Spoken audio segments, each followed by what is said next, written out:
Hi, thanks, Miriam. I'm not going to go into a lot of detail about the actual storm because I think all of you have heard of Katrina.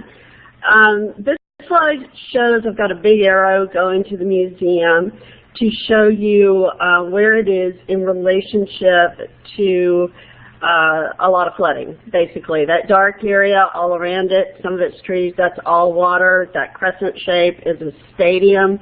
Up in the left-hand corner, you kind of see this long strip of gray coming out of that darkness, and that is actually an overpass over a canal, the Orleans Canal, and that is the canal that flooded from Pontchartrain, and all around that canal is Lakeview, which is an area that you heard quite a lot about. There are two levee breaches. There are levee breaches on either side of the museum, the 17th Street Canal on the left, the London Avenue Canal on the right, and that whole area around the museum was basically flooded by both canal systems.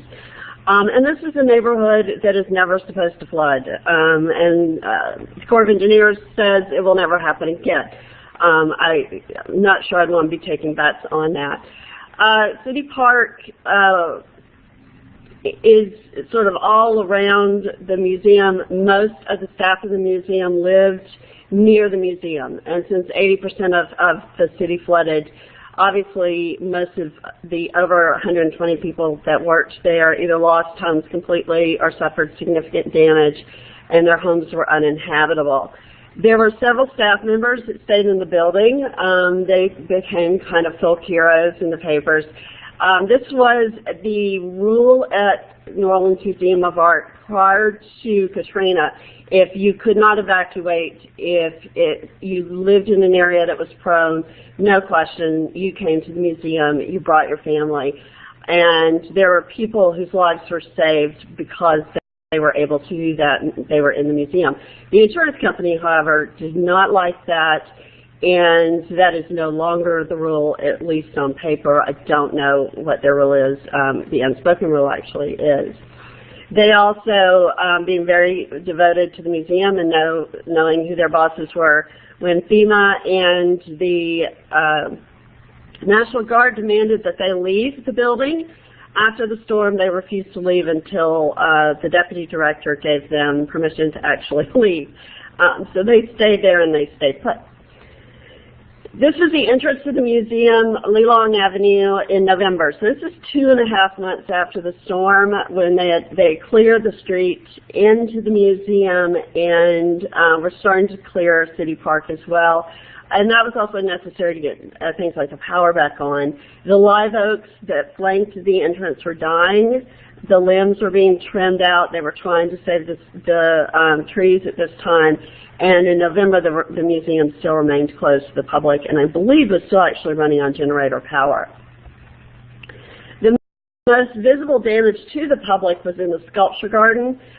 There were some sculptures that were actually removed prior to the storm, smaller sculptures and sculptures that looked like they could catch wind and go flying. Sculptures like this Snelson, which was incredibly tall, held together with tension wires. The wind actually moves through it, and all of these sculptures in our sculpture garden were put in with hurricanes in mind. What we think happened is that some object blew into a tension wire and snapped it with a really, really high wind, and the whole thing simply collapsed. Katrina was the first direct hit in 40 years for New Orleans, and you hear a lot, I did when I was in Florida, people saying, well, we haven't been hit, we never get hit. It only takes once. But we were really vigilant about preparations. The building had been expanded in the 1980s, and basically the original building has another building encasing it, so the inner core is pretty much a fortress. At the beginning of each season, in the storage area, we prepared for possible tropical storms and hurricanes. When they built the building at the beginning of the 20th century, they built a basement, which is not a natural occurrence in New Orleans. We don't have basements, but they raised up the actual level of the ground in that area on a slight hill, and then built a basement down, which is only about halfway underground. And so we were always aware that it was underground. I mean, it's just was not optimal, to say the least. So we always kind of moved things up in storage at the beginning of the season. Storage and the offices are what was in the basement. So we had already done that. What did happen though is that the foundation cracked in that area, water seeped up into storage, but it did so minimally, so just a few inches, and there was very little damage to objects because we had already moved them up. But approximately 2/3 of the offices were flooded with water. Only a few inches, but that's all it takes, especially if it stays around for a long time.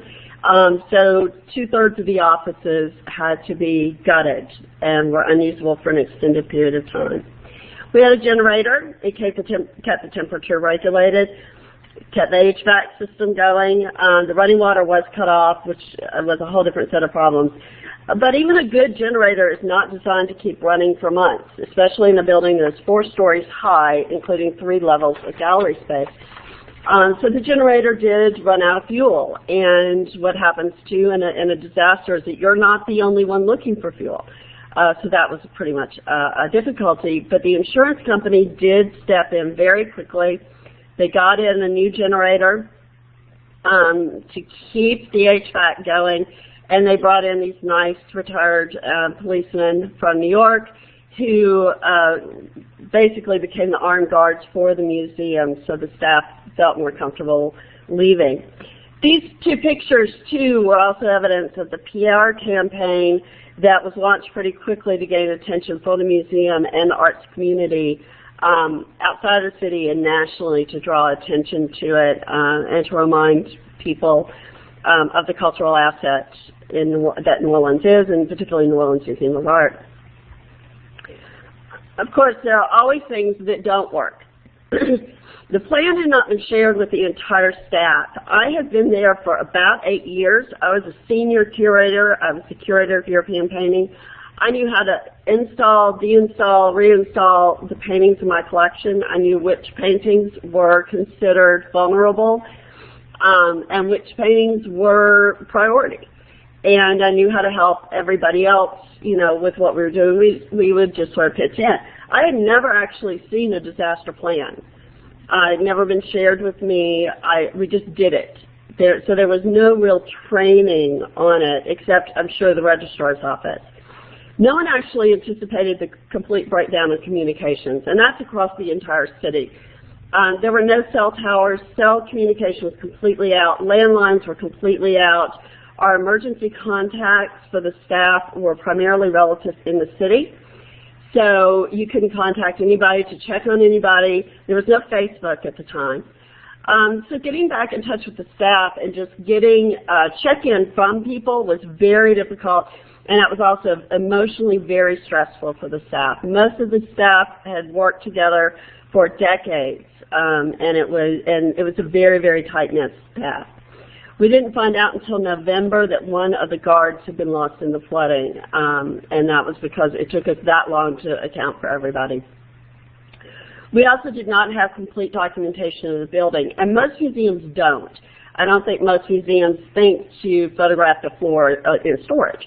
But it became a problem because FEMA fought paying for that damage. They kept saying, how could we prove that there were not cracks in that flooring prior to Katrina? So, and it was a completely ridiculous argument, but it was a very difficult argument, and it went on for years, literally years. We had done some prep in art storage. We did not, however, we overlooked old files, we overlooked old exhibition catalogs, overstocked from the shop. They weren't a priority, and they had not been secured off the floor, so what they basically did was make a mess. After Katrina, a museum in Baton Rouge, Louisiana's Arts and Sciences Museum, opened up office space for NOMA to work out of, and the building was a mess. The staff was scattered all over the country, but there were some members of the staff able to return to their homes relatively early, meaning by the end of September or by October, because their houses were outside of the flood area. They lived in Uptown or in Covington. There were some who were in Baton Rouge, and would volunteer to go in. And this is where all of that, Melinda was talking about advocacy and getting to know your officials was very important, because they really, the deputy director in particular and the director were so plugged in to the political landscape of the city, because we're a city agency, and the state, that they were able to get passes to bring people in. We were still not being allowed into the city, so you would have to meet at a rendezvous point, and people would go in, and they went into the building. And what they did was start really getting down to work. There was generator power. These people took tools, and they ripped out the carpet that was molding. They ripped out the sheetrock in the walls. They disposed of ruined stuff. They cleaned the bathrooms. They cleaned the kitchens. And this wasn't maintenance staff. This was the deputy director, the retired assistant director for art, the current assistant director for art, the Asian art curator, the publications director. It was a variety of people who were dedicated to the museum and just happened to be there and recognized that the museum in a citywide disaster like that was not going to be a priority for cleanup. We had to do it ourselves. With the satellite offices, the administration started tracking down anyone that they could contact and just slowly getting everybody just to check in and say, I'm alive, this is where I am, this is what I'm doing. They have weekly phone conference staff meetings to update the staff, and also to read out a net list of names of people who are missing, to try to get a hold of where everybody was, but also to let everyone know who had been found. The city laid off all but 12 people at the beginning of October, and I know that that sounds, the other museums I've worked with, 12 people on staff is a big staff. But for a museum that size, it isn't. And it was an odd grouping of people that remained because it was the people that could be there at the time. So they had to kind of keep things together and work on getting the museum back open. I should also say I was not one of the 12 people that was there. The administration of the museum, meaning the director, the deputy director, the assistant director, they really decided to set priorities and what could be accomplished. The director went to various board members and asked for help. He checked on homes for them. He checked on staff members' homes. He gave me an update on mine once. Most of the board members lost homes in New Orleans, and they also lost homes in Mississippi. So it was very important for him to not only set the museum as a priority for them, but to acknowledge that they had losses of their own. And he and the head of the development committee for the board went to New York and made a tour of various agencies, grant-giving agencies, making a case for operational support to rehire the staff. And the staff started writing grants, every kind of grant they possibly could. The volunteers went to work. A lot of the volunteers came back. They stuffed envelopes. Others helped clean debris around the museum. Conservators from all over the country stepped forward to help repair the damage, first in the sculpture garden and then to evaluate damage on the inside of the building. The Snelson was actually trucked out west to the artist studio and repaired and then trucked back to the museum and put back in place. There was tremendous national support. The Association of Art Museum Curators gave grants to all the curators to help them keep working on projects. The Getty gave money to various museums. The Getty also sent vitrines and cases that they didn't need. And there was an IMLS grant to create new storage and retrofit some of the galleries above that basement floor to make storage out of them. Over several months, arborists made the determination that those 150-year-old oak trees were not going to be saved and they had to be removed, so that they've been replaced by lovely crepe myrtle trees. There's a lot of things we learned from this. One is that you really do have to painstakingly document every single communication you have with FEMA. It's probably true of your insurance company as well, but everything you've heard about FEMA, in my experience, are actually worse. And you would call and they would give you instruction and it would turn out to be the wrong instruction. Documenting these communications, though, was a tremendous help to one of the universities, Xavier University. They documented how much time they spent following the instructions given by FEMA. So when FEMA would reroute them and say, no, that wasn't the right thing to do, you've got to do something else, they documented all that, and they were actually able to force FEMA to pay the staff time that it took to follow those incorrect instructions. Another thing to be prepared for in a widespread disaster like this is that the staff is dealing not just with hardship in the work environment, but at home as well. Everything's gone, churches, schools, everything. And the staff needs to have that kind of space to not only do their jobs, but also to manage your expectations of them. And chances are, if you're an administrator and you're going through this, you're actually going to be dealing with the same stresses. And the effects of a major disaster are long-term. The damage to the floor in storage is still there. And the dispute with FEMA took so long that once they got the money, then it became a logistical question of how to keep it going and then do the floor. So there's still damage there, and you can't expect things to go back to being business as usual anytime soon. In some cases, they won't go back to that way at all. But museums do have an opportunity at this time to let people know what they do, that they are the preservers of culture and a sense of continuity, particularly when so much has been lost in a major disaster. And you can reach out during a storm to open the doors of the community during a crisis and generate a lot of goodwill that will help you years in the future when you're asking people to become members or to become donors. And that being relevant to the community is extremely important for fundraising. Fundraising is still tough in New Orleans and in the Mississippi Gulf Coast because of Katrina. I mean, we're still rebuilding. We are still all going for the same pools of money. And saying that the museums are relevant is very important. Having proved it during the storm certainly helps.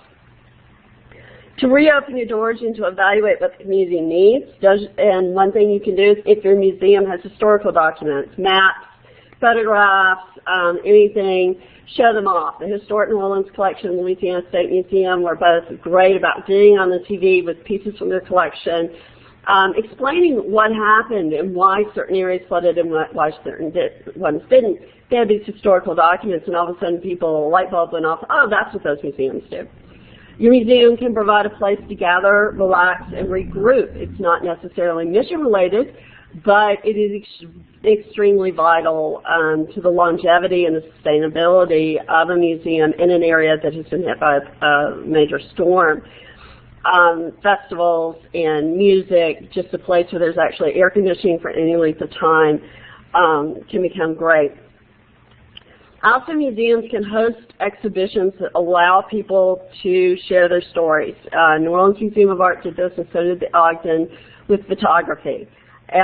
Showing people's own, letting the public express themselves and to show their part of this experience was a very personal way to draw them into the museum and to, again, entrench the museum into the community and help its sustainability through a disaster and the aftermath.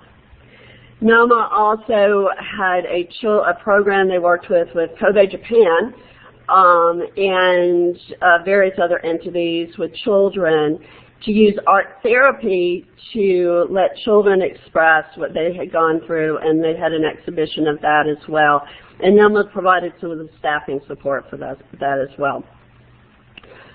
So that is basically as far as, those are some of the lessons learned. I know I just talked to someone at NOMA this weekend about Isaac, and you know, whatever you've gone through, the next storm is going to be somewhat worse. So flexibility and recognizing what you can and can't do, and knowing your staff's capabilities is probably the key to pulling yourself through these things.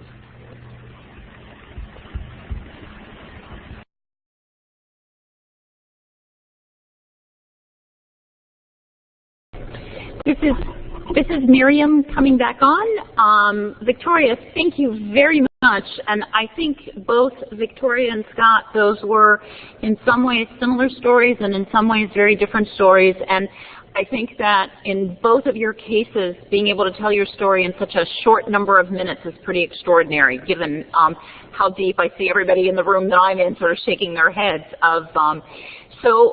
Just because we're behind schedule, but that's an accumulation of everybody being behind schedule. It's not a comment about our last speaker at all, Victoria. Let me just suggest that we take 1 or 2 questions to Victoria, and then shorten the discussion time a little bit to get ourselves back on schedule. So if there are any questions, you're welcome to type them in the chat box or to get on the microphone and ask Victoria.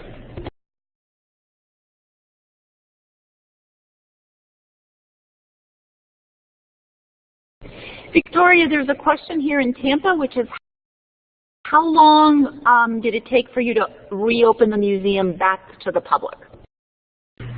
The Sculpture Garden opened in January, so that was the first thing that opened, and that was something that the administration done, opened in stages.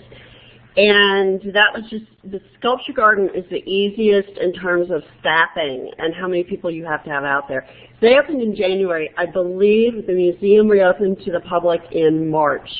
So it took a good long time, and the actual damage was not visible to the public, but it was definitely there for the staff. And we were still, I went back to the museum in April, and we were still losing power for about 1 day out of every 5.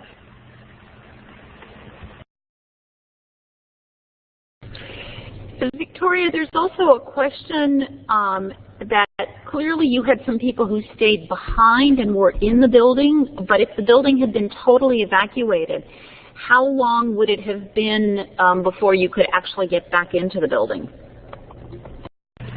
The building is never completely evacuated. They have, there are certain people that have been designated in the, well, I should say, I left the museum in 2007. As of then, we had certain people that were designated as needing to stay, security and maintenance, engineering. It was a few weeks before Jackie, who was the deputy director, she was able to get them to take her into the museum. That required a ride in a motorboat. I mean, it really did take her in a boat with FEMA going into the museum. So it took an extended period of time by our account to get in, but the only reason she was able to get into it then were those contacts and that she had prior to the storm with people. It took quite a while. There were other museums and galleries, including Tulane's gallery, where they had a really hard time getting access because the city was shut down basically by the military. I mean, not shut down by the military, but the powers that be shut the city down for our own good. And so it took a while to get around that.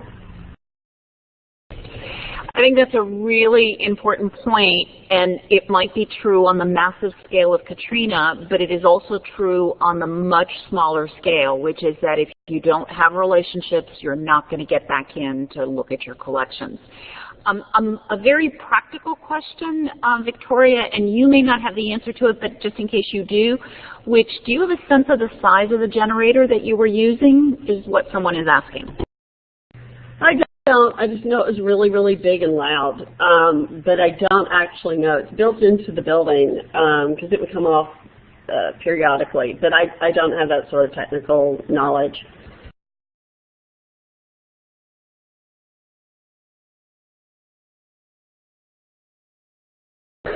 Victoria, we've got a question here from François Hack.